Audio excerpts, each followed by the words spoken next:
Welcome to the Live Life Well podcast for busy women with me, Joanne Bibby. I hope this is a place where you'll find encouragement, inspiration and community to live life well, body, mind and soul. Well, welcome to another episode of the Live Life Well podcast for busy women like myself, Joanne Bibby. We're all busy running about doing all the things. But I hope this is just half an hour for you to slow down a bit and just share myself and my wonderful guest today's thoughts and just our experiences and how we want to share our hearts with you on how to take care of yourself better and live the wonderful life that you're called to live. So I am very excited to be chatting to my guest today, the wonderful Carrie Ekins, who I only met a few weeks ago. And we've been having chats since just about our shared passion for supporting women to flourish and be all that they're meant to be. So Carrie, before we get into our juicy bit today, would you like to introduce yourself and tell us more about all the amazing things that you do? Carrie Ekins. I am. Well, I started off as a massage therapist, and then I booked onto the wrong course. I thought I was booking onto a course which was all deep and elbowy, but it turned out I was booked onto something which was far more stealthy, and that changed my mind. So I'm really a myofascial therapist, which means I deal with the connective tissue of the body. So I'm really curious about how we hold all that old gunk in our systems, how we hold the stresses and, the kind of the weight of the day in our muscles and in our bodies, but also then how that impacts us emotionally and how our emotions impact us physically. So it really is that embodiment of mind and body. And I love working with women where we work on mostly women and great guys. We work on mindset, but we also work on the physical aspect of the body. And it's just about like clearing all the gunk and kind of, softening the path so really great things can happen. So I've been doing that for the best part of 2 decades. And I'm still as passionate about it as the day I booked onto the wrong training. Isn't it amazing how these little crossroads can take us off in a direction we didn't mean to go on, but was actually the right one for us? So that's really cool. Absolutely, yeah, totally. Yeah, totally meant to be where I was, even though I had no idea I should have been there. Yes, sometimes someone knows better than us, don't they? And they get us in the right place. Hmm. So I love that you're all about that mind and body connection, and that's what we're all about here at the podcast. And you mentioned the connections, like connections in our body, connections between our body and our emotions. And we're going to like dive into all that stuff, which I can't wait to do in a second. But first of all, Carrie, I'd love to just ask you, on the Live Life Well podcast, what does living life well mean to you? What does it look like? Uh, there's a bit of my brain which wants to say it's all about balance, but balance is so hard to find, isn't it? When we have so many parts of ourselves that we're juggling. So for me, living well is about having or creating the space to have curiosity and playfulness. It's about not beating yourself up, and it's about really having a lot of compassion for yourself so that you can forgive yourself the things which didn't go so well and allow yourself to kind of take new steps and make new things happen rather than being kind of fixated on the gunky old stuff. I think that each of us living well is really different, isn't it? But there's like some core fundamentals that apply throughout all of us. Yes. And I love those words you used of curiosity and playfulness. I love those Mm-hmm. words. And I think I spent a lot of my 30s, it's been a bit serious and taking life a bit seriously. But in my 40s, I am discovering and reminding myself how important it is to have fun and be playful and curious. So I Yeah. love that you picked out those words. And yeah, self-compassion, that is so crucial. I think it's really the starting point, isn't it? Of becoming all that we're meant to be is just starting off with grace and compassion and acceptance of who we are and where we are.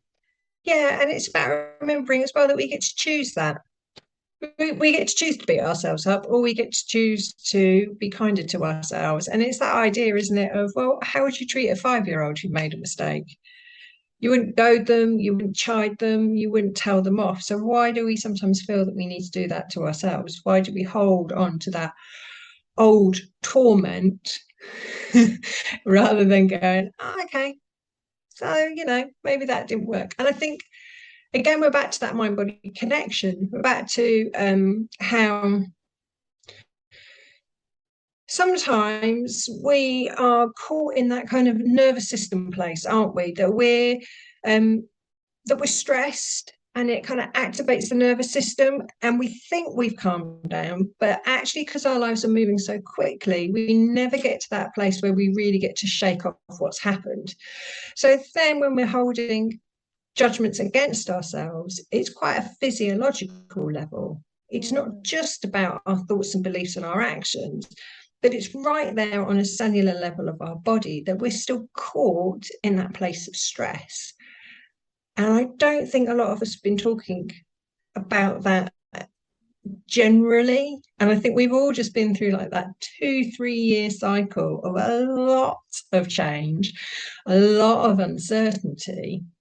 And it's given us the opportunity to tell ourselves stories that maybe we're not good enough or we're not coping well enough. And really, it's our nervous systems jangling and trying to keep us safe rather than letting ourselves soften and let go of that old physical chemical stuff. And when we were talking the other day, and we were talking about connection, that's so important. I think for so many of us, we've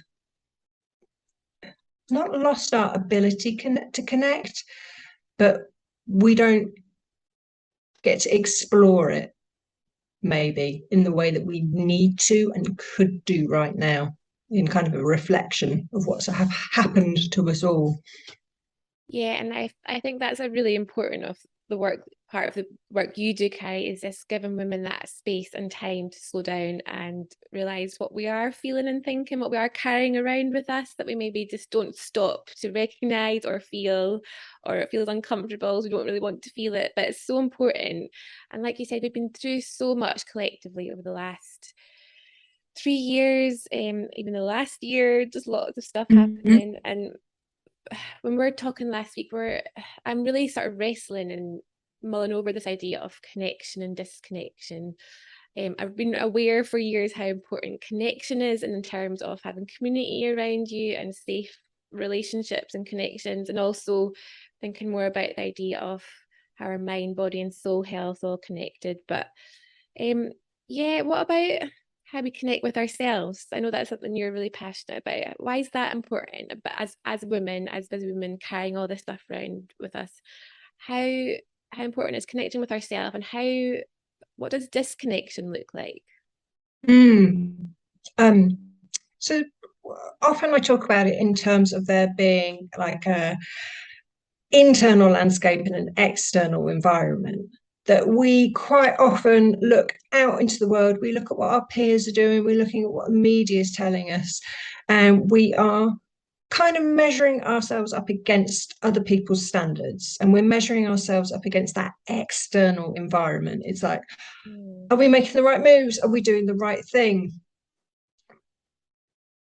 But what we see out there can be really different to that internal landscape, which is based on the connection with our own beliefs that we choose and believe in, as opposed to what we think we should be told to do and what we think we should kind of create for ourselves in the world.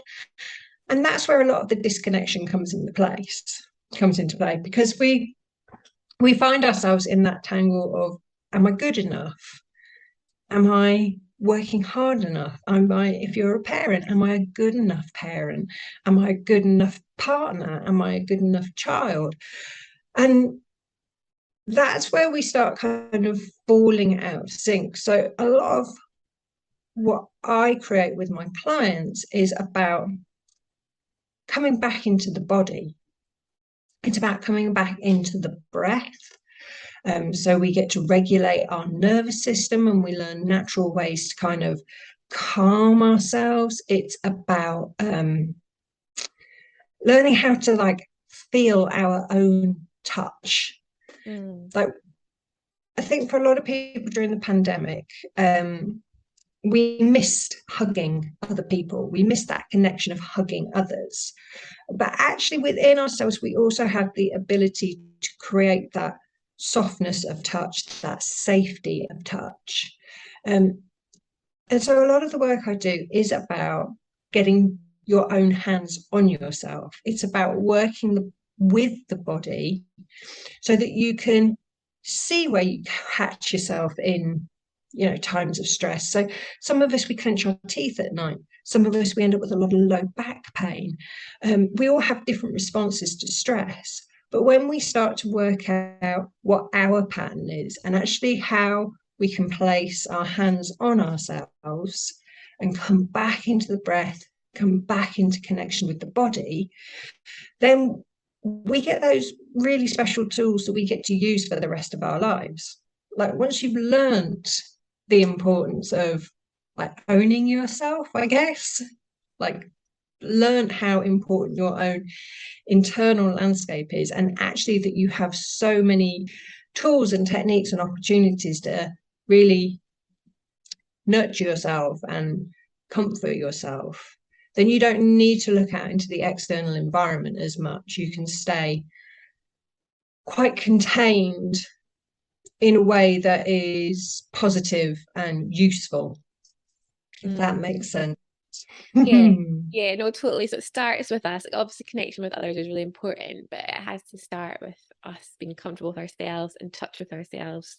I know people say, "Oh, self-care isn't just doing a face mask or doing your skincare," but I think that's a really nice place to start, isn't it? Just like touching your, like literally touching yourself, being in touch with yourself, because I think we can become disconnected. And I'm thinking about like because of like trauma, stress, it was almost like we become fragmented, isn't it? We like Yeah. tuck part of ourselves away, thinking I'll deal with that part of me later. And as we do that, there's like a disconnection, and we're almost in autopilot, aren't we? We're almost like become like robots because we have to. Like, sometimes we've had to do that to cope, haven't we, with the things that life has thrown at us. But um, obviously, other than coming to see you, the wonderful you, and working with you and having time with you, are there ways that we can just start to do that, just to start to put those fragmented pieces back together in a way that feels safe and feels manageable? Like, what would your tips be just to start?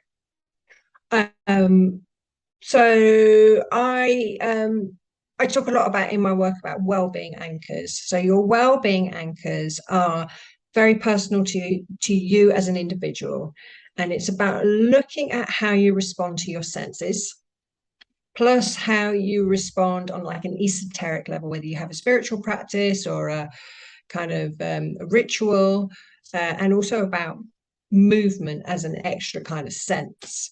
So it's about asking yourself, what do you enjoy? What did you enjoy as a child? What are those anchors that you can keep coming back to when you find yourself drifting off? Because when we sort of dissociate from ourselves, when we give so much of ourselves to others, we need those anchors which really kind of bring us back in. So it's about, if you love being outside, making sure that you spend 5 minutes, even if you're just sat barefooted outside your back door or stood on the ground outside your back door. It doesn't even matter if it's on concrete, but just taking that moment to breathe, have a cup of tea, but just to be out in the world. So if you're someone who is, I think a lot of us as well, a lot of particularly women, we're way more sensual than we give ourselves credit for. That we have become sensual is it's sexual, isn't it? It's kind of, it's pleasure is sexual, and actually it's not. It is the basic need of feeling good in yourself. So having well-being anchors where you know how to feel good in yourself, which are so, it's like your unique fingerprint of well-being. So yeah, it's about having a think about what appeals to you on those levels, and then making space and knowing that you don't have to go out and do half an hour of this or an hour of that, but 5 minutes here and 5 minutes there. Just taking that moment to be in your surroundings and to check in with your body and just ask yourself as well, what do you need in this moment? What would feel good right now? It's that curiosity and the playfulness again. Yes, I love that. And why do we feel so bad, like as women, for doing things that we enjoy that make us feel good? We're so rubbish at, aren't we? And like you were saying earlier, like there's so much we can beat ourselves up about. I think a lot of the time we forget. We forget to even ask, what Yeah. do I enjoy? What makes me feel good? Because we feel guilty about doing that because we're so busy putting other people's first, thinking, what do the kids want enjoy? What do I need to do for my husband?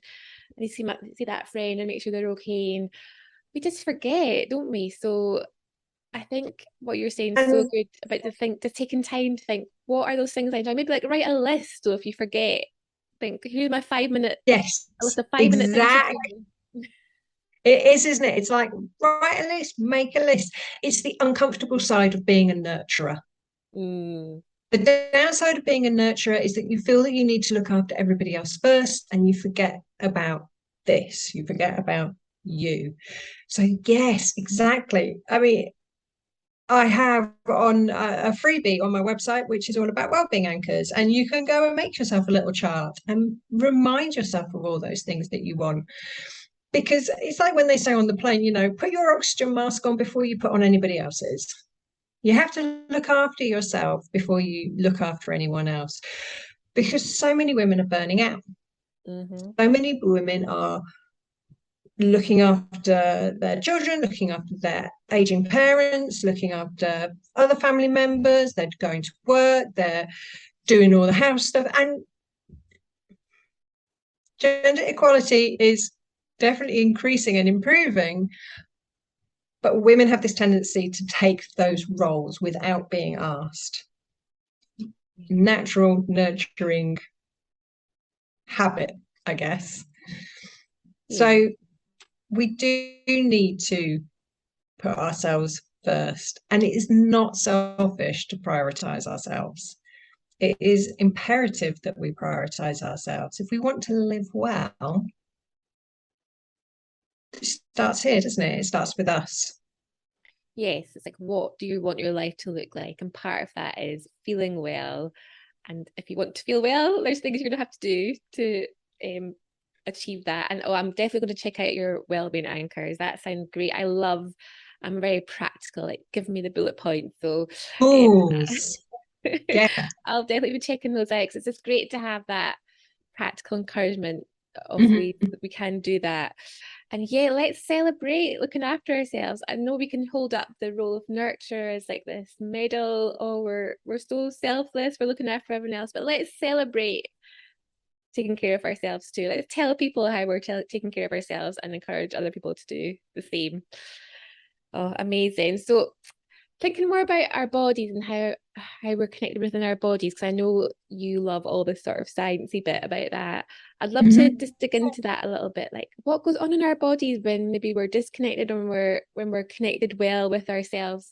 I remember going for a counselling session years ago, and the counsellor saying to me, like your brain and your body just are not connected right now. And I just hadn't realized. I can see it now. I can see that clearly that what I'd gone through up to that point had made me become disconnected and I just wasn't even comfortable feeling my emotions. I was doing everything to avoid them.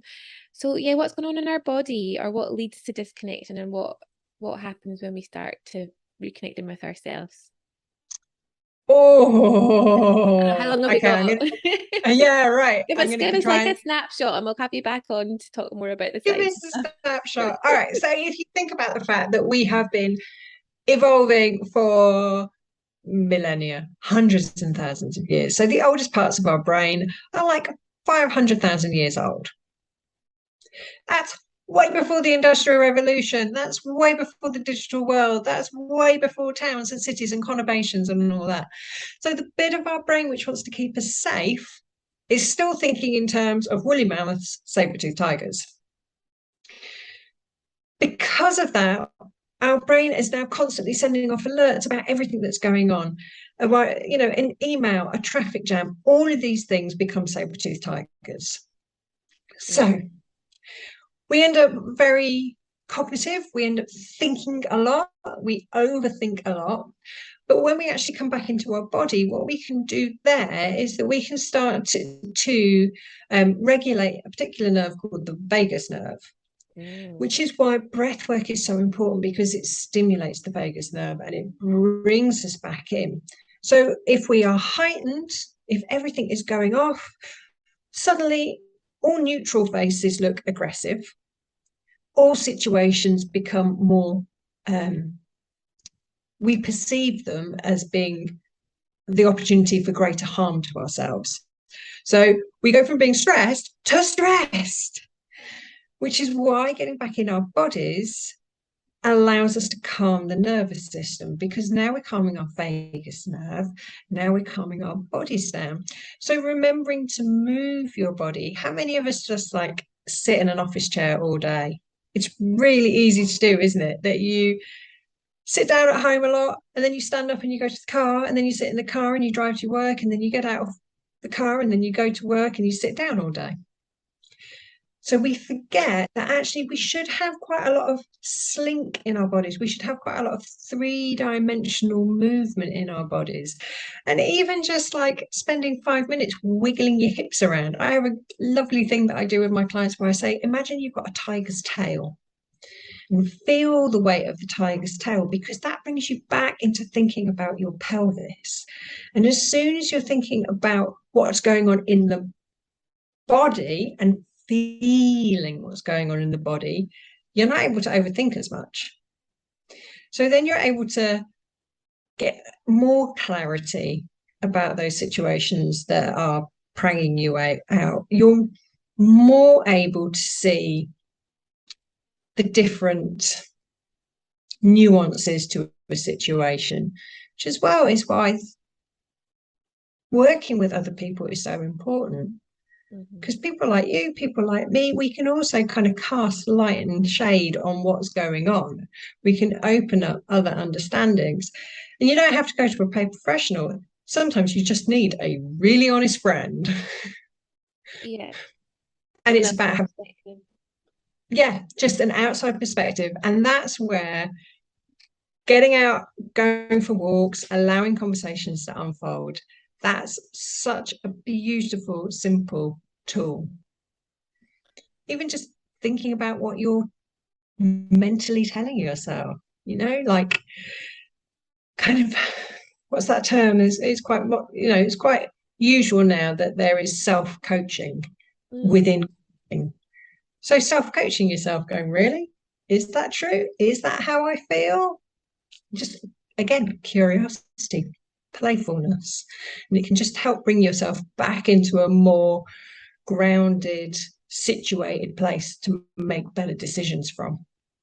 Oh yeah, it's so good. It's just getting out of your head, isn't it? Just getting away from your Yes, desk, getting out of your head, taking a step back, looking at where you're at, what's going on, like what am I feeling? Noticing what you notice, feel what you feel. yeah, And movement, I think, is so important. I notice if there's a day that when I don't go out for my walk in the morning, I'm just rubbish. My head's just all over the place.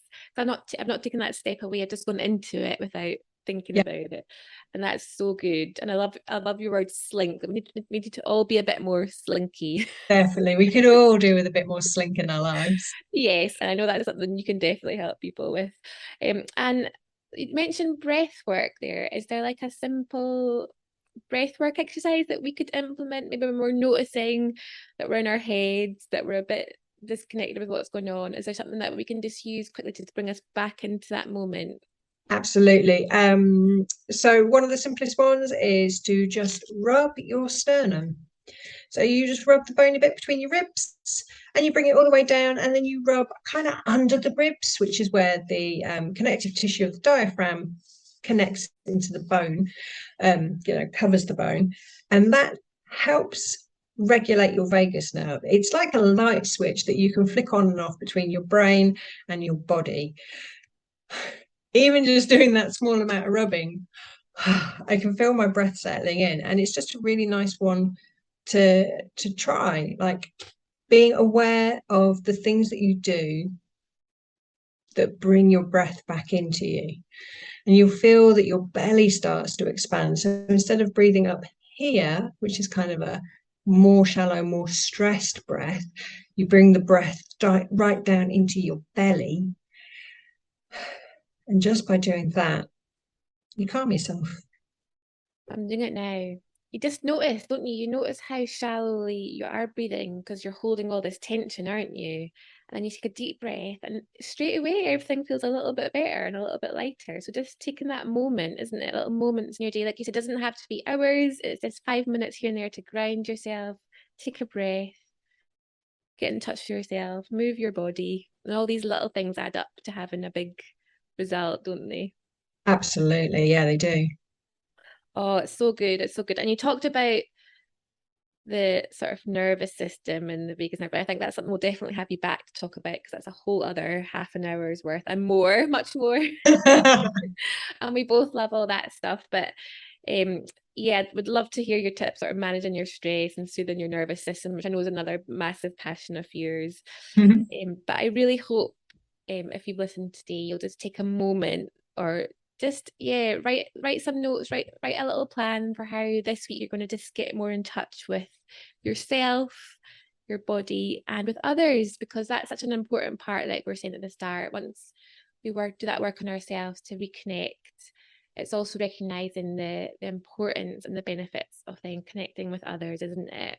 Building connection into our life with positive people, because we were talking, weren't we, as well, about how the lockdown and pandemic really affected that, didn't it? Just our ability, we that was taken away from us, but then a lot of us kind of retreated, and it was hard to then reconnect with the world, wasn't it? Have Yeah. you found that working with people, that people have been on a journey with that, just getting back out and reconnecting, and what the challenges and benefits of that have been? Yeah, I think for quite a lot of people, there's been a natural cautiousness about getting back out into whatever normal looks like. Because really, I think each and every one of us has a different version of normal anyway, don't we? And I think a lot of it is about giving yourself the opportunity to go, okay, so what's really going on underneath all this? You know, what's really the story I'm telling myself here? And do I need to tweak that story slightly? Is there something that I need to actively deal with, which will then allow me to kind of feel more comfortable in a situation? Because the other part of it as well is that it's totally okay to feel like you need to remove yourself a little bit away from the world. You might be naturally more introverted than other people.